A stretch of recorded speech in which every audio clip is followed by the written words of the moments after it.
A fire doesn't just begin, it needs a spark, fuel, and air. But when 3 separate blazes erupted simultaneously across the Hartwell Plantation in the Carolina Low Country on the night of August 14, 1823, one in the cotton gin house, another in the main residence's kitchen wing, and the third in the overseer's quarters nearly 300 yards away, investigators found themselves facing an impossibility.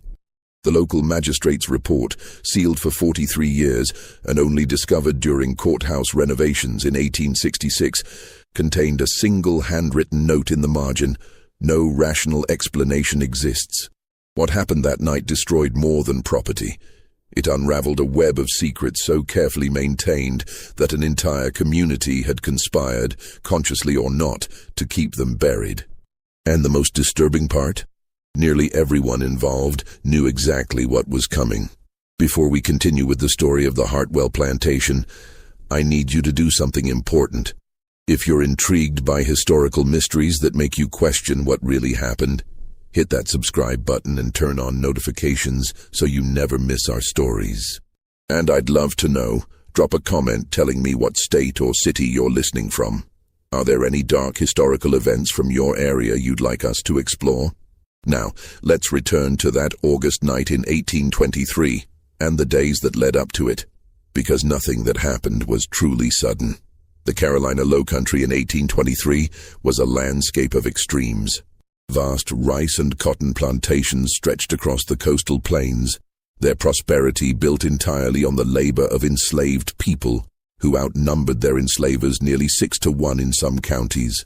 The Hartwell Plantation, situated along a tributary of the Cooper River about 18 miles northwest of Charleston, was neither the largest nor the wealthiest in the region, but it had earned a particular reputation, though few spoke of it openly. Thomas Hartwell had inherited the property from his father in 1819. He was 34 years old, educated in Charleston and briefly in Philadelphia, a man who prided himself on what he called efficient management practices. His wife, Catherine, 26, had come from a declining Charleston merchant family, bringing little dowry but excellent social connections.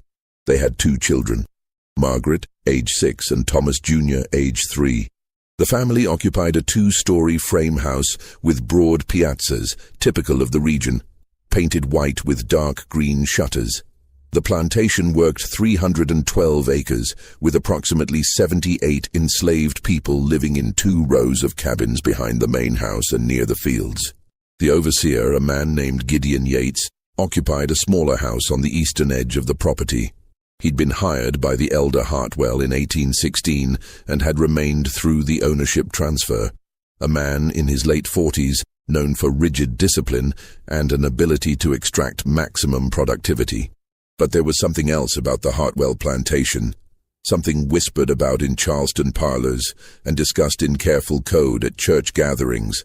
3 enslaved people had died there in the span of 18 months, officially from fever, injury, and childbirth complications.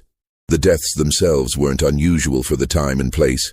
Such tragedies were grimly common across the plantation south. What made people uneasy was the timing of each death, each occurring shortly after that person had been seen arguing with Yates or had been singled out for punishment. The summer of 1823 had been particularly brutal. Temperatures climbed above 90 degrees for weeks, and the humidity made every breath feel like drowning. The cotton crop demanded constant attention, and Hartwell, facing debts from a failed speculation in Charleston real estate, pushed for increased production. Yates, in turn, pushed the enslaved workers harder than ever before. Among those workers was a woman named Dinah, about 40 years old, who worked primarily in the main house as a cook and domestic servant. She'd been born on the plantation and had seen 3 of her children sold away over the years, a common and devastating practice. She had a daughter, Ruth, 19, who also worked in the house, and a son, Samuel, 16, who worked in the fields. Dinah had a quiet strength about her, a steadiness that other enslaved people relied on. She rarely spoke unnecessarily, but when she did, people listened. There was also Jacob, a man in his early 30s, one of the most skilled workers on the plantation. He could repair almost anything: broken tools, damaged wagon wheels, even clock mechanisms. This skill made him valuable, but also gave him slightly more freedom of movement than others. He'd been purchased by the elder Hartwell from a plantation in Virginia in 1815, separated from his wife and infant son in the process, a wound that never healed. And there was Moses, a man of about 50, who served as the informal spiritual leader among the enslaved community. He led prayer meetings on Sunday afternoons, speaking in a low, resonant voice that could make biblical passages feel like prophecy. He'd learned to read. How, no one knew for certain, but literacy among the enslaved was both rare and dangerous. If Yates had discovered this, the punishment would have been severe.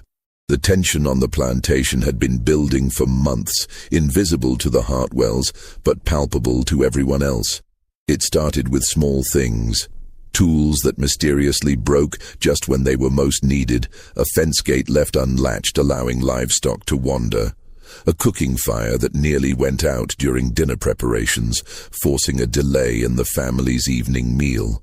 Each incident was minor, easily explained as accident or negligence, but their frequency increased through July and into August.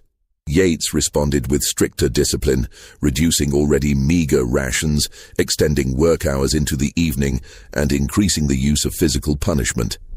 The plantation became a pressure vessel with no release valve. On August 10th, 4 days before the fire, something happened that would later be remembered as significant, though at the time it seemed like just another ugly incident in an ugly system.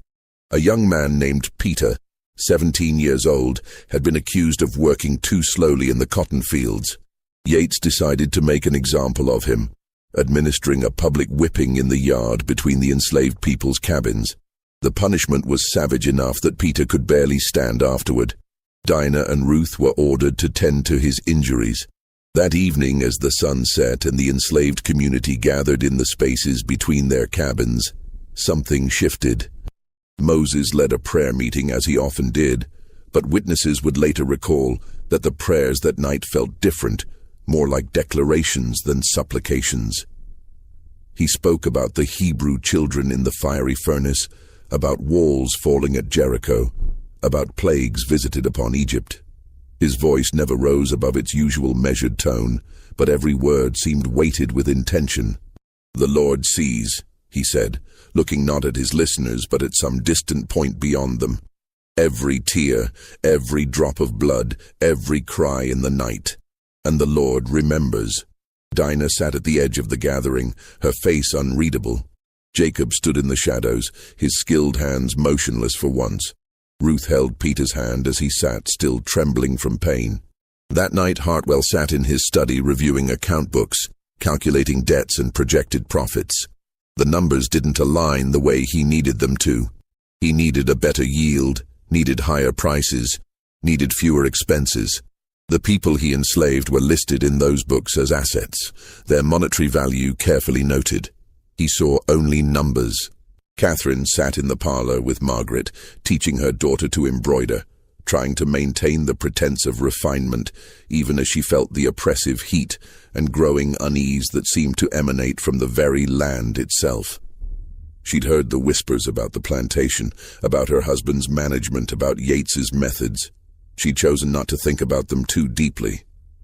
The next 3 days passed in a strange, suspended tension. The weather grew even hotter, the air so thick it seemed almost solid. Afternoon thunderstorms threatened but never arrived, leaving only dark clouds that massed on the horizon and then dissipated. The enslaved people worked in near silence, communicating through glances and small gestures. Yates prowled the property constantly, sensing something but unable to identify what.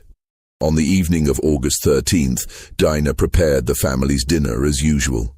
She moved through the kitchen with automatic precision, her face revealing nothing. Ruth assisted her, their movements synchronized from years of working together. They served the meal, rice, ham, greens, biscuits, and the Hartwell family ate, discussing their plans to visit Charleston the following week, completely unaware of anything unusual. After the family retired, Dinah and Ruth cleaned the kitchen, banking the cooking fire as they did every night. They left the kitchen wing and walked back to their cabin. Dinah paused at the door, looking back at the main house, standing pale in the moonlight. Ruth watched her mother's face, seeing something she couldn't quite interpret. "Tomorrow," Dinah said quietly. It wasn't a question or a prediction, just a statement of fact. Jacob had spent the day repairing a broken wheel on one of the cotton wagons. As evening fell, he'd carefully organized his tools, accounting for each one with unusual precision. He'd cleaned them thoroughly, wrapping some in oiled cloth as if preparing for a long period of storage. He worked slowly, methodically, seeming almost to be performing a ritual rather than simple maintenance. Moses spent the evening with several of the older members of the enslaved community, speaking in low tones. They sat in a rough circle, and though no written records exist of what was said, those who passed by later remarked that the conversation seemed less like planning and more like prayer, or perhaps farewell. Yates retired to his quarters around 9 o'clock, as was his habit. His house was a simple 4-room structure, functional rather than comfortable, smelling of tobacco and kerosene. He undressed, reviewed the next day's work assignments in his mind, and climbed into bed. He fell asleep quickly, never a man troubled by conscience. The Hartwell family went to bed around 10. Thomas checked the locks on the doors, a nightly ritual. Catherine looked in on the children, both already asleep despite the heat.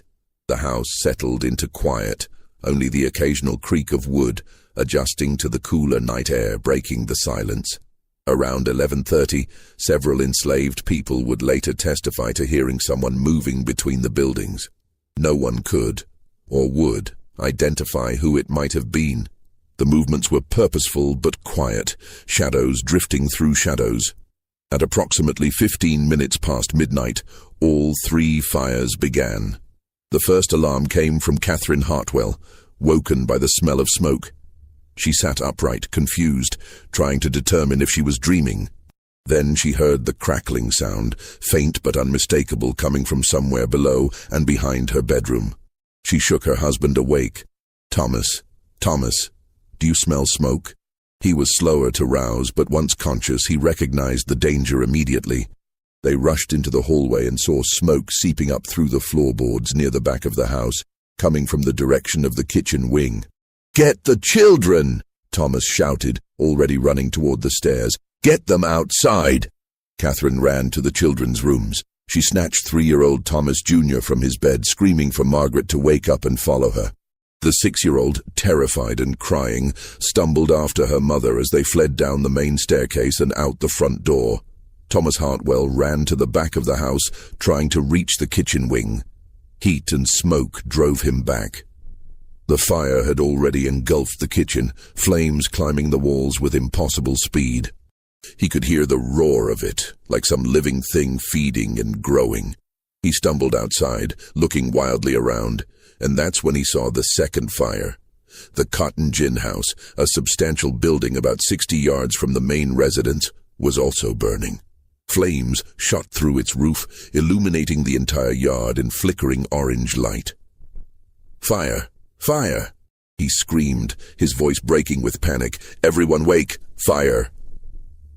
People began emerging from the enslaved people's cabins, some carrying buckets, others just standing in frozen shock.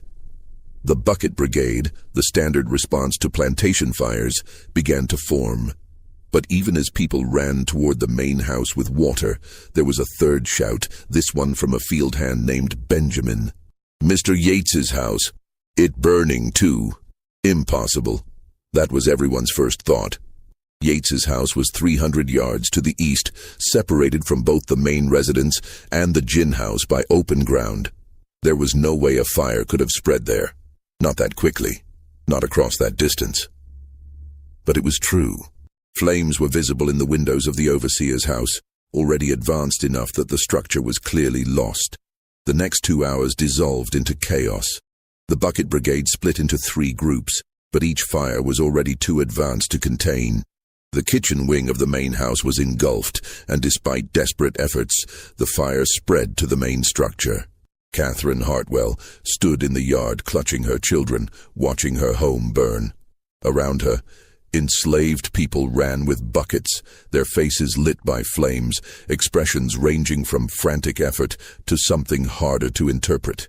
Thomas Hartwell abandoned the main house and focused his attention on the gin house, screaming orders, organizing men to form lines, demanding faster water delivery. But the gin house was full of highly flammable cotton and oil-soaked machinery. It burned like a torch, the heat so intense it was dangerous to approach within 20 feet. Several men ran toward Yates's house, but by the time they arrived, the structure was fully involved. They circled it, calling for Yates, getting no answer. The heat drove them back. They could do nothing but watch it burn. By 3 o'clock in the morning, all 3 buildings were reduced to smoking ruins. The main house had partially collapsed, only the front section and part of the second floor remaining. The gin house was gone entirely, just a pile of charred timbers and twisted metal. Yates' house had burned to the foundation, leaving only the brick chimney standing like a blackened tombstone. As dawn broke, painting the sky pink and gold in cruel contrast to the devastation below, Thomas Hartwell stood amid the ruins trying to comprehend what had happened. His wife and children sat on the grass near the carriageway, wrapped in blankets someone had retrieved from an untouched storage building. Around them, exhausted people collapsed where they stood, some crying, others silent. And Gideon Yates was nowhere to be found. A search party formed as soon as there was enough light to see. They approached the ruins of the overseer's house carefully, the bricks still radiating heat. What they found would become the subject of intense speculation and carefully worded official reports. Yates's body was in what had been his bedroom, burned beyond easy recognition but identifiable by location and certain personal effects. A metal belt buckle, a pocket watch, somehow partially intact. But there was something strange about the position of the remains. He appeared to have been lying in bed when the fire occurred, suggesting he'd either been overcome by smoke before he could escape or had been unconscious for some other reason. The plantation's elderly physician, Dr. Harris, was summoned from his home 5 miles away. He examined the scene as carefully as the condition of the remains allowed, and later wrote in his private journal, discovered after his death in 1841, that he suspected Yates had been dead, or at least unconscious before the fire consumed him. But he could never prove it, and his official report simply stated, "Death by fire." The investigation that followed was perfunctory. The local magistrate, William Crenshaw, arrived the next day with 2 deputies. They interviewed Thomas and Catherine Hartwell, several of the enslaved workers, and examined the 3 fire sites. What they found troubled them deeply, but left them with no clear answers. All 3 fires had originated inside the buildings, not outside. This ruled out the possibility of a single spark from one fire spreading to the others. The distances were simply too great, and there had been no wind that night. Each fire had its own independent origin point. The fire in the main house kitchen appeared to have started in or near the cooking hearth, but the hearth had been properly banked for the night. According to both Dinah and Ruth's testimony, the fire in the gin house seemed to have started near the mechanical equipment, where oil and cotton fibers created a dangerous combination. But that area was always checked before the building was secured for the night, and Jacob, who'd been the last to leave it, swore he'd performed his usual inspection and found everything secure. The fire in Yates's house appeared to have started in multiple points, the bedroom and the small parlor, almost simultaneously. This was the most troubling finding, mentioned in Crenshaw's sealed report, but never publicly discussed. Magistrate Crenshaw interviewed the enslaved workers individually, asking where each person had been when the fires started. The answers were consistent but ultimately unhelpful. Most had been asleep in their cabins. Several had been outside, unable to sleep in the oppressive heat, but no one admitted to being near any of the buildings that burned. He asked specifically about Dinah, Ruth, Jacob, and Moses, the 4 people most frequently mentioned in others' testimony as leaders or influential figures in the enslaved community.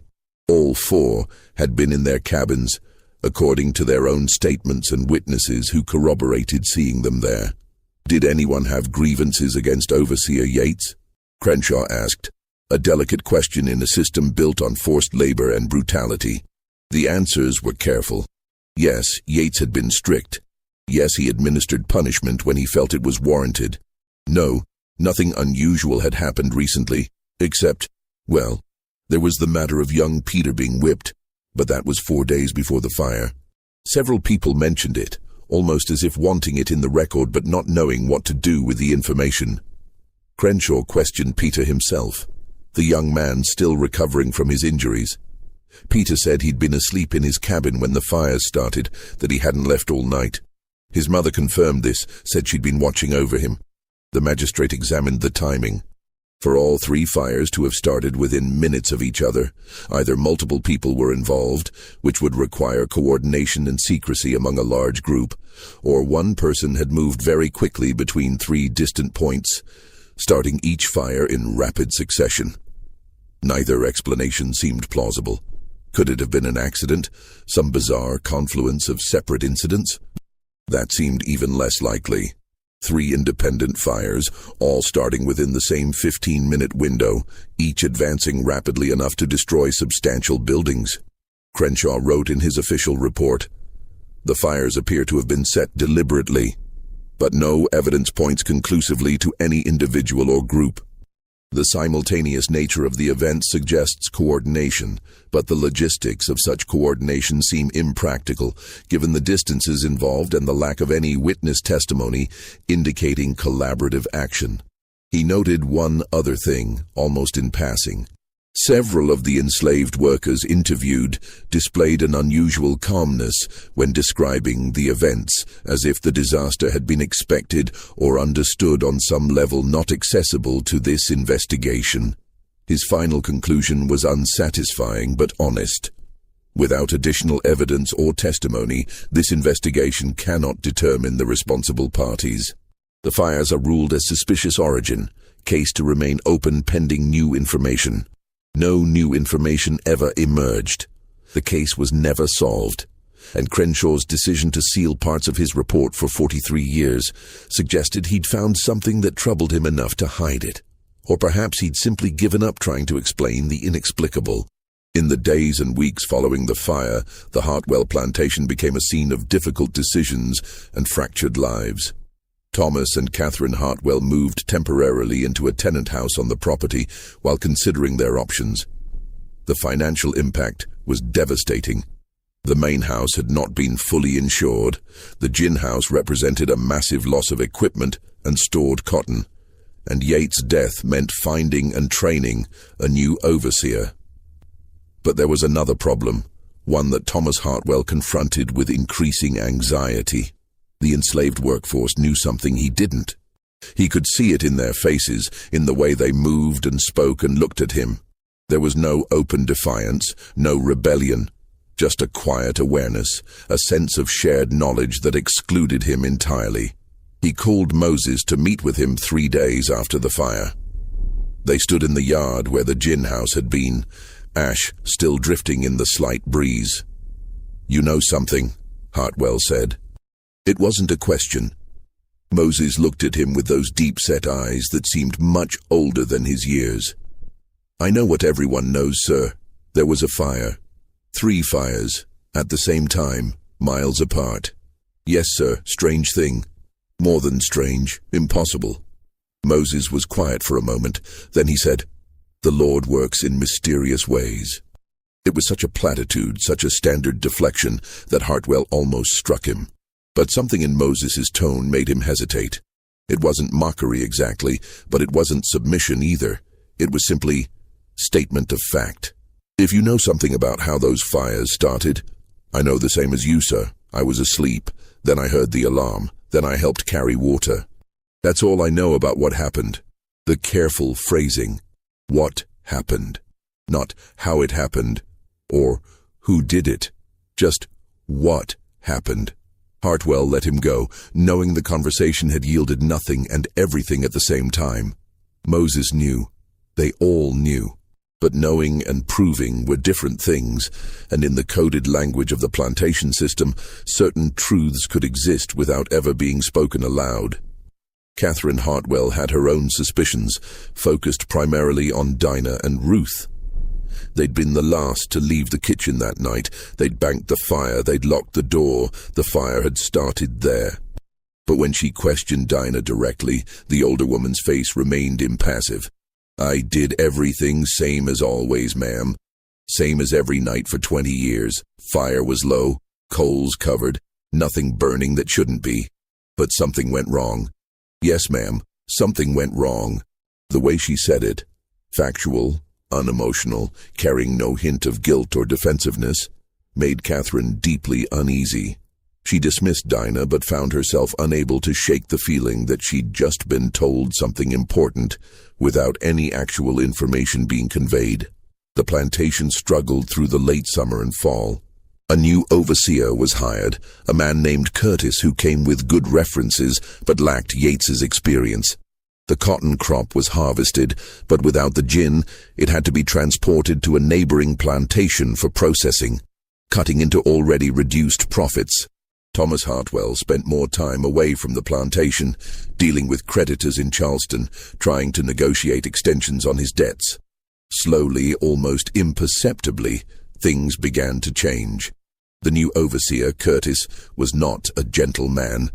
No overseer in that system could afford to be. But he was less cruel than Yates had been. He seemed to understand in some instinctive way that he was walking on ground where something had happened. Some line had been crossed, and that crossing it again would be unwise. The punishments decreased. The rations improved slightly. Work hours remained long but stopped extending into the night. It wasn't freedom, wasn't justice, wasn't even basic human decency by any reasonable standard, but it was measurably better than what had come before, and everyone on the plantation understood, without it ever being stated, that this change was somehow connected to that August night. The rebuilding began in early 1824. Thomas Hartwell, unable to secure enough capital to rebuild the main house to its former size, constructed a smaller residence. The gin house was rebuilt in a new location, farther from the main buildings. The overseer's position remained filled by Curtis, who chose to live in a newly constructed house on the opposite side of the property from where Yates's had stood. Dinah continued to cook for the family, training Ruth in the skills that would eventually be passed to another generation. Jacob continued to repair and maintain equipment, his skilled hands steady and reliable. Moses continued to lead prayer meetings, his voice still resonant, still making prophecy sound like history and history sound like prophecy. And the secret of August 14th, 1823 remained held by those who knew it and never shared it with those who didn't. In 1826, Thomas Hartwell sold the plantation. He claimed it was for financial reasons, and that was certainly part of the truth. The debts he'd accumulated were substantial, and the fire had destroyed any chance of recovering his position. But those who knew him noted that he never seemed comfortable on the property after the fire, never quite able to shake the feeling that he was being watched and judged by forces he could neither see nor control. The new owner, a Charleston merchant named Randolph Dunmore, purchased the property and its enslaved workers as a package. The plantation operated under his ownership until 1847, when he died and the property passed to his son. During those 21 years, the plantation was never particularly prosperous, but it was also never the site of any notable tragedy or disaster. Dinah died in 1832 at approximately 49 years old. She was buried in the enslaved people's cemetery on the plantation, her grave marked only with a simple wooden cross that has long since rotted away. Ruth continued her mother's work until she was sold in 1835 to a plantation further inland, a common fate, families separated by economic necessity or owner's whim. Jacob lived until 1838, when he died of injuries sustained in a wagon accident. Some wondered in whispers whether the accident had truly been accidental, whether he'd known something that eventually made him a liability. But there was never any evidence of foul play. He was buried near Dinah, in the section of land that enslaved people had claimed for their own eternal rest. Moses lived the longest, surviving until 1844. In his final years, his role as spiritual leader of the enslaved community became more prominent, and his prayer meetings were attended by dozens of people. When he died, people came from several neighboring plantations to pay their respects, a rare occurrence that spoke to the impact he'd had on many lives.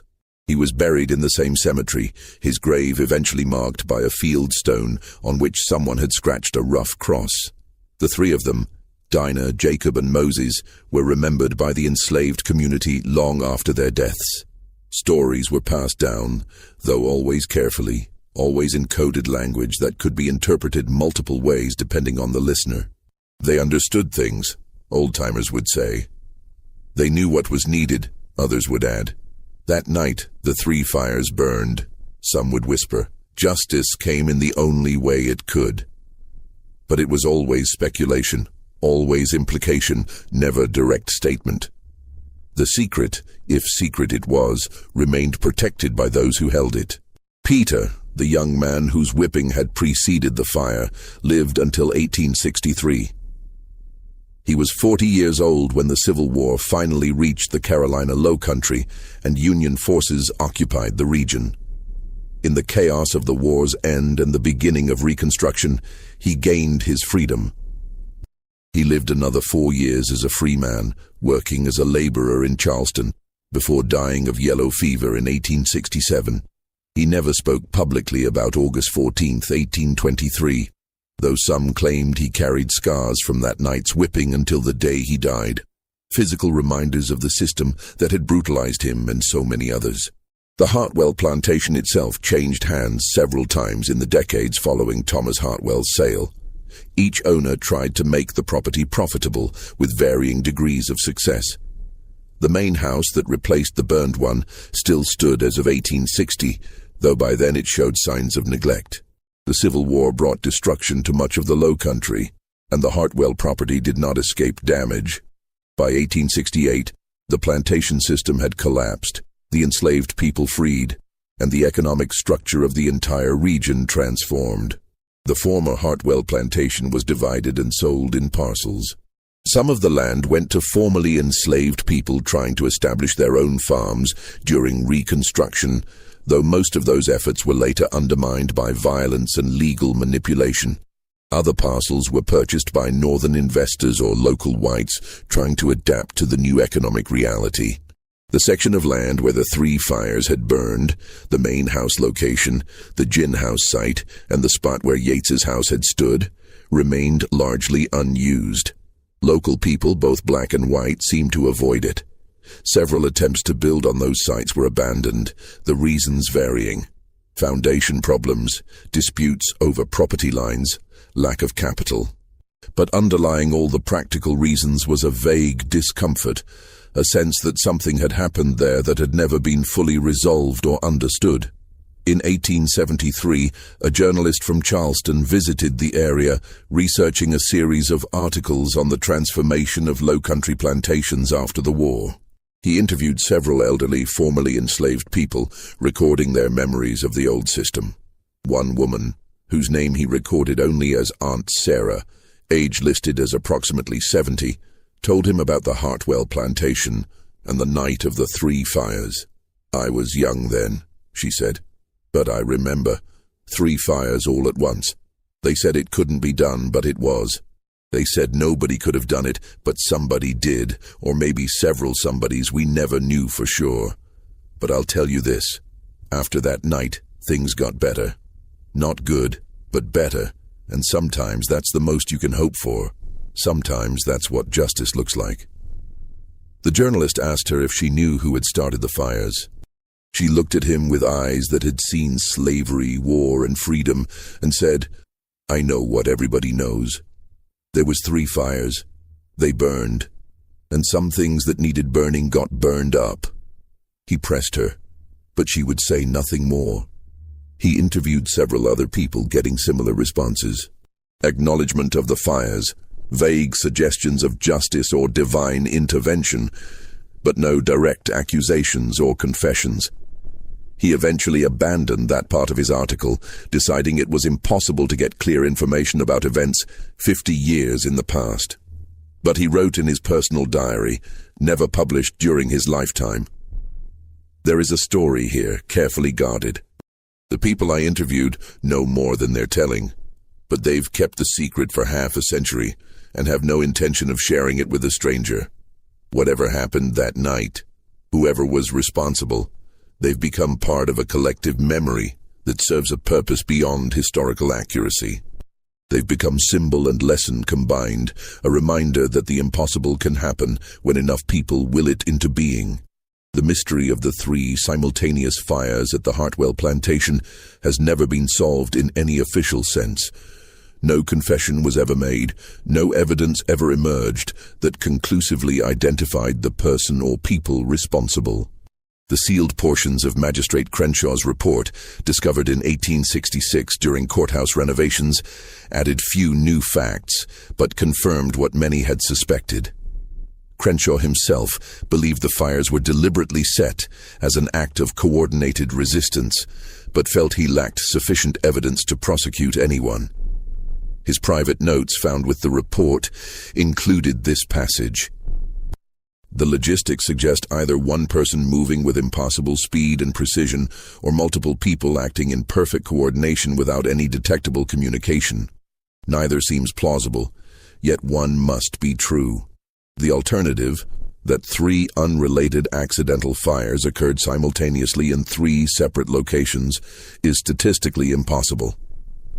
I am forced to conclude that this investigation has failed, not for lack of diligence, but because the truth is being protected by a community that sees no benefit in revealing it. Perhaps they are right. Perhaps some truths are best left unspoken.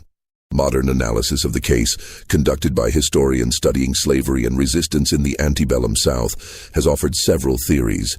The most commonly accepted theory among scholars suggests that at least 3 people were directly involved in setting the fires, with many others providing covering alibis and maintaining collective silence afterward. The precision of the timing would require careful planning and coordination, possibly using signals or prearranged timings based on natural markers like moon position or insect sounds. In this interpretation, Dinah, Jacob, and Moses are seen as probable leaders or coordinators, but dozens of others must have been aware and complicit. A second theory proposes that one person, most likely Jacob, given his freedom of movement and technical knowledge, set all 3 fires using carefully prepared delayed ignition methods. Slow-burning fuses or other timing mechanisms, while crude by later standards, were not unknown in the 1820s. This theory explains the simultaneous fires while requiring fewer active participants, though it still requires many people to maintain silence afterward. A third theory, less widely accepted but intriguing, suggests that the fires were indeed accidents, separate, unrelated incidents that happened to occur on the same night. Proponents point out that cotton gin houses were notoriously fire-prone. Cooking fires in plantation kitchens were dangerous, and houses heated with fireplaces and lit with candles frequently burned. The simultaneous nature could be coincidence, with the subsequent conspiracy of silence arising not because people knew who was responsible, but because they were glad for the result regardless of the cause. But each theory has problems. The coordinated action theory requires dozens of people to have kept a perfect secret for decades, with not a single person breaking under pressure, making a deathbed confession, or revealing the truth after gaining freedom. The single-actor theory requires technical sophistication that seems unlikely for the time and place, and the accident theory requires accepting a statistical near-impossibility. What's most fascinating about the case, from a historical perspective, is what it reveals about resistance within the slavery system. Whether the fires were deliberately set or not, the reaction to them, the collective silence, the coded language, the careful protection of any incriminating information, demonstrates a level of organized resistance that white enslavers feared deeply and often refused to acknowledge. The enslaved people of the Hartwell Plantation created and maintained a counter-narrative, a story that existed alongside the official investigation but never intersected with it.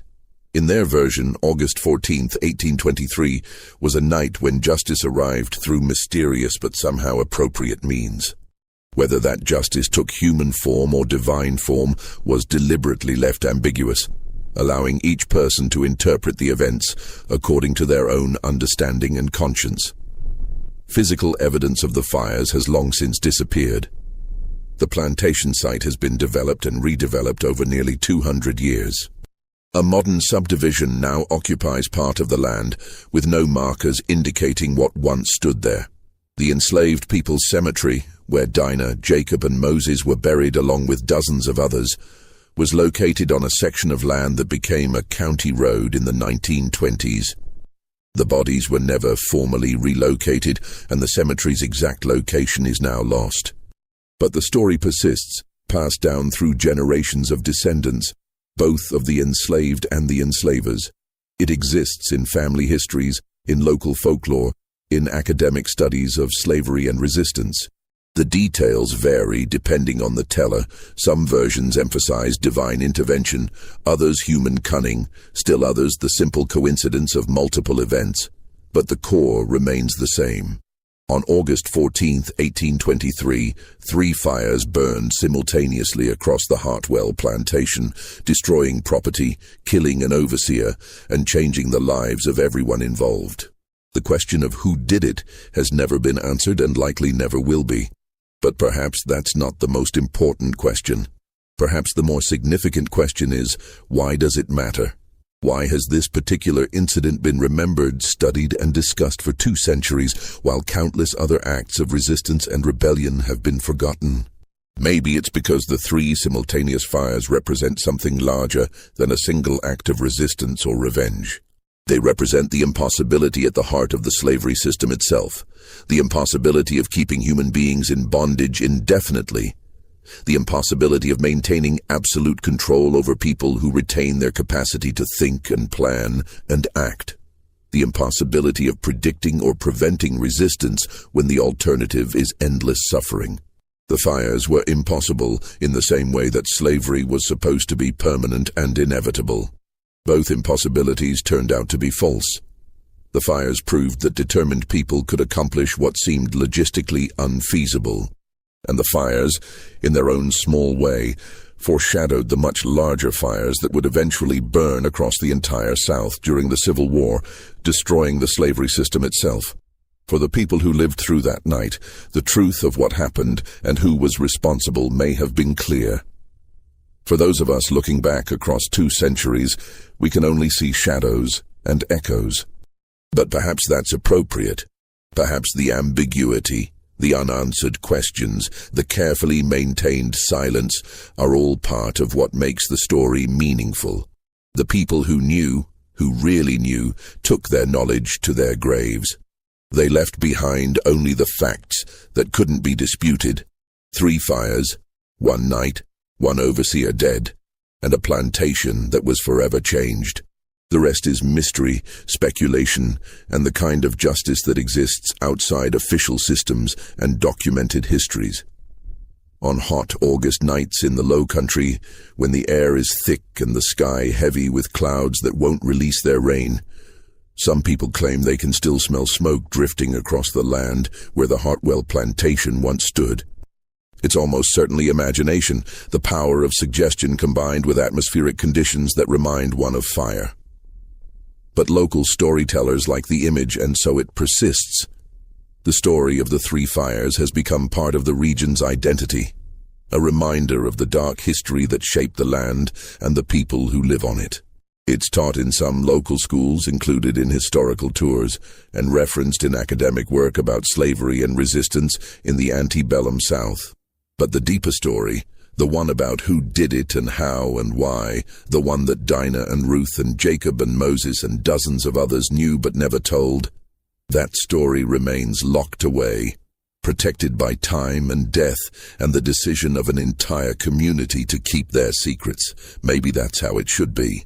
Maybe some victories, achieved through methods that were necessary but could never be openly acknowledged, deserve to be celebrated without being fully explained. Maybe the mystery is part of the memorial, a way of honoring not just what was done, but the courage it took to do it and the discipline it took to never speak of it afterward. What do you think of this story? Do you believe it was coordinated action, a lone actor, or impossible coincidence? Could something like this really have happened, or has 2 centuries of storytelling turned fact into legend? Leave your comment below with your theory. And if you're fascinated by these dark historical mysteries that blur the line between fact and folklore, subscribe to our channel, hit that notification bell, and share this video with someone who loves untold stories from America's past. There are countless more mysteries waiting to be explored, stories that challenge us to think about history in new ways. See you in the next video.